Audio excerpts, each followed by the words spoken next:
So just to remember to do what you just did. Thank you. Take it away. Sorry, my bad. I kind of interrupted there. Yeah, so good morning, everyone. My name is Feng-Yu Liu, and I am in fact a psychology major. My mentor is Dr. Aaron Seitz. He's been helping me a lot through solidifying the grounds to conducting this study and like what are the measured aspects that I should work on as well. So as you guys see in the title, we'll be talking about like rhythm games, games because I am quite an avid gamer. So this is something that I am interested about. So a little bit of background on video games in general, video game studies in general. A lot of studies have been conducted by Green and Bavelier way back in the day, since the beginning of like 1999, where Nintendo consoles was just this big block in front of the TV. So they've been looking at a lot about mostly action video games, and specifically in terms of first-person shooters.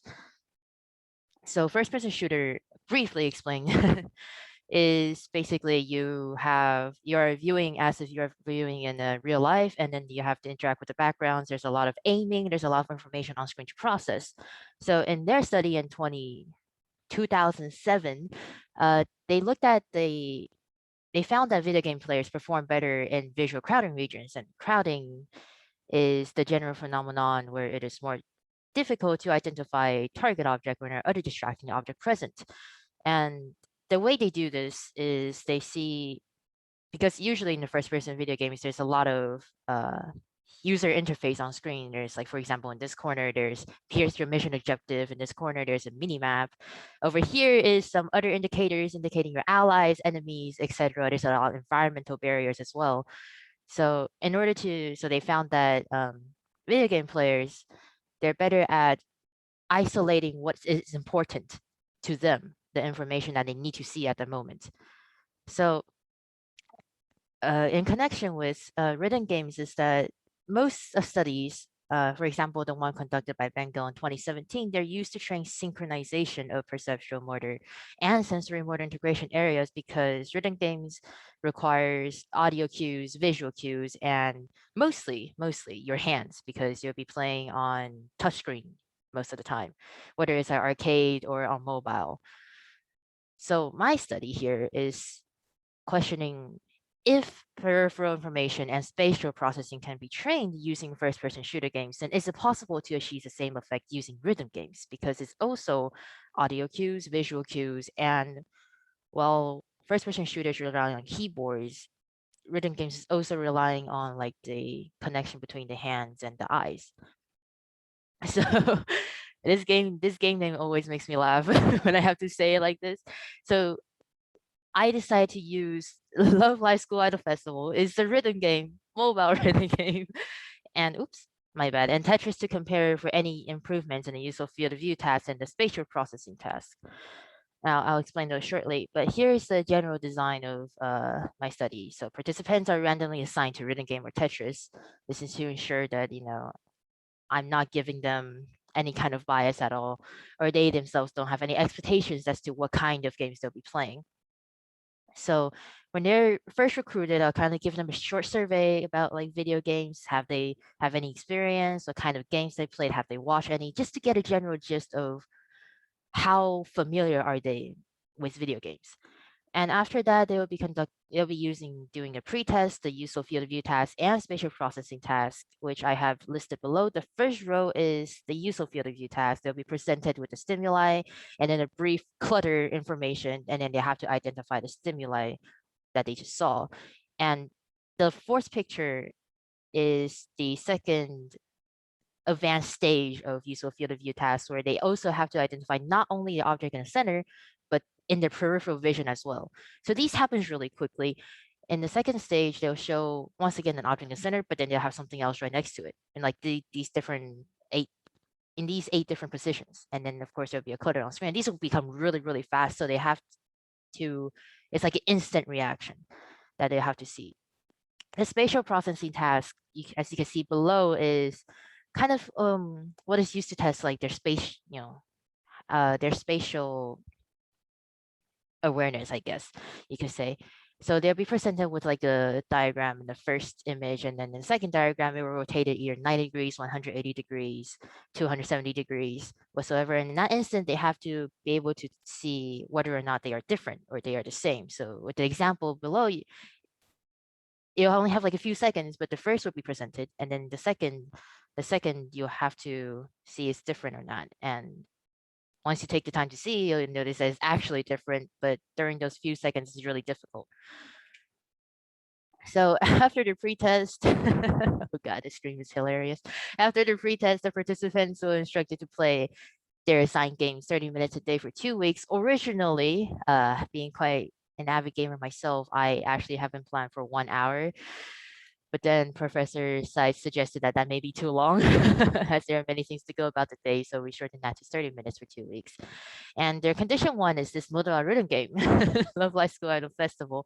And they're instructed to play the songs on hard difficulty. And with the GIF demonstrated on the right side, you can see that there's actually this combo system. There's many different kind of notes. There's ones where you have to double tap. There's those ones with stars in the middle, which really greatly affects your combo and scores. So this is, of course, in cue with like audio as well. And they have to preferably get perfects as shown in the GIF, because if they don't, they kind of break their combos and that affects their score. And on the left is an imagery that shows that there will be occasionally be distractions popping up on screen, because each of these characters kind of have their own abilities, and when those abilities trigger, it'll flash on screen quickly, followed by an audio dialogue. So these are part of like the distractions that I mentioned previously, to see if the participants are able to focus their attention and isolate out any other non-important cues. And condition 2 will be Tetris. This is actually done on the computer because I wasn't able to find a reliable Tetris application on the App Store. And it's kind of one of the flaws of this study that I can't have them play on the same platform. It'll be doing those, so they'll go to this website, they'll be playing on level 10 because it's fast. The blocks will come at you sort of fast.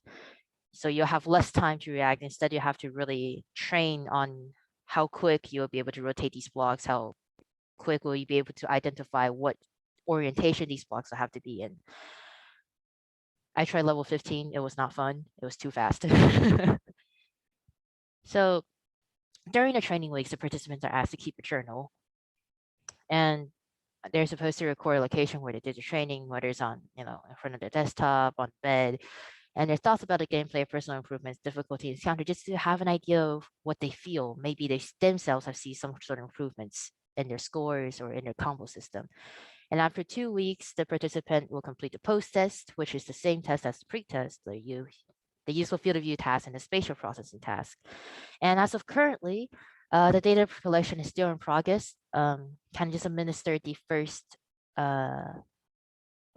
session where they've done the pre-test and they're assigned to do the training. And my expectation is that for rhythm game conditions, I really expect to see like a significant improvement in the useful field of view task because of their peripheral training and like isolating the distractions away from important cues. And I expect significant improvement in the spatial processing task for Tetris conditions because, as we are all familiar with Tetris, you really need to be able to orient the blocks really quickly and be able to drop them in order to clear out the layers.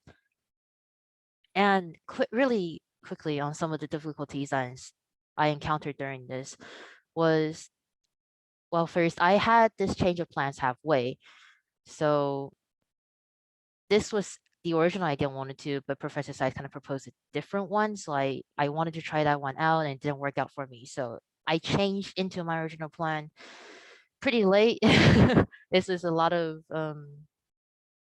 stress on both Professor Sai's, and I can feel kind of bad because he's been helping me a lot. And some of the difficulty I encountered during this study was the installation of application. Inquisitive was particularly buggy. There's a lot of problems with Inquisitive on different web browsers, on different devices. Some just don't want to work. So that was a problematic aspect. And if I had to choose, I probably wouldn't use Inquisitive again.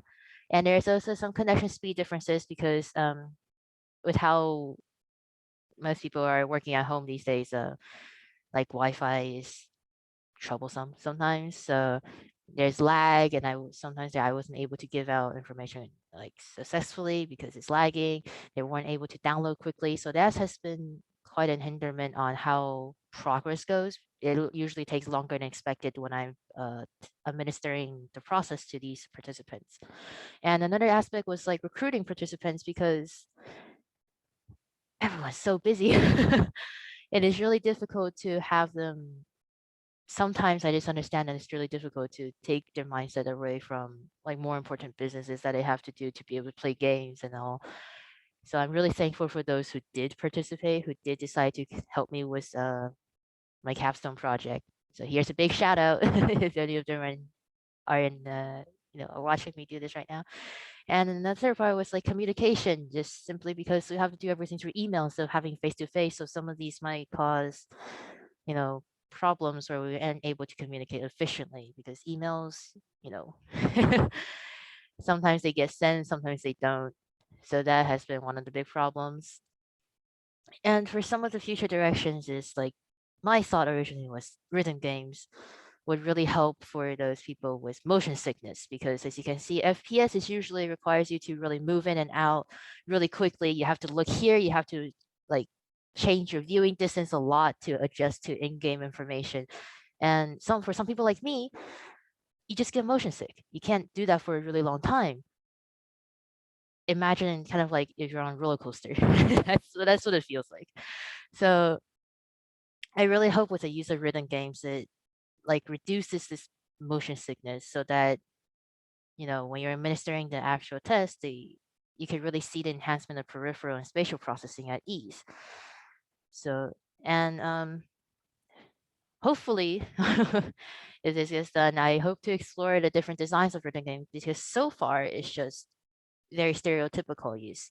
Visual cues, audio cues, the rhythms are set in the pattern.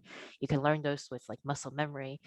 But hopefully in the future, there's like an adaptation rhythm game where it will improve as you go, or it will adjust to the difficulty as you play. So this helps like elderly population as well once if their reaction is a bit slower and encourages to play. And some of this, real life adaptation would be that is possibility to reduce like narrowing of vision fields for elderly people because when they drive, there's a lot of accidents where they don't see what's outside of their center focus. And this is particularly dangerous for drivers, for elderly drivers as well, because there might be, for example, a bicycle coming or a pedestrian coming. So through Feng-Yu? hopefully, yeah, 1 minute. I know, I'm everything's done Nope, now. it's time to end. I'm sorry. I get So too excited. if you could end the recording, that would be great. And we have some Of questions for you. course. I get too excited about